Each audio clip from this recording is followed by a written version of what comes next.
dekat 30 series upgrade kepada 40 series. Seperti yang korang tengok di sebelah kanan saya dan juga sebelah kiri saya, customer hantar kereta diorang untuk kita upgradekan 40 series. Tapi ada bezanya yang macam korang nampak ni.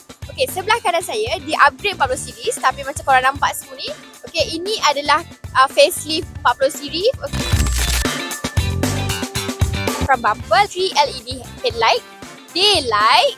Tapi berbeza dengan sebelah kiri saya, berbeza sebab yang ini ada tambah modelista body kit.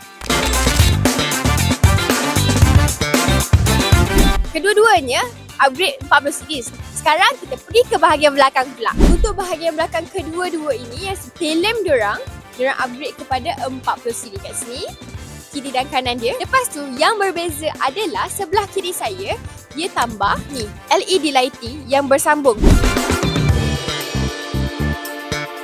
Okey, ini adalah belah kiri, belah kanan dia chrome. And then dia tambah rear spoiler light kat sini korang boleh nampak. Lepas tu macam ni korang nampak lah ni, modelista body kit. Sebab kereta ni dia nak tambah lagi dengan modelista body kit. So boss, kalau korang nak upgradekan kereta korang Wilayah ataupun Alphard ke 30 series ke 40 series, korang boleh cari kita orang di SA Sound Auto.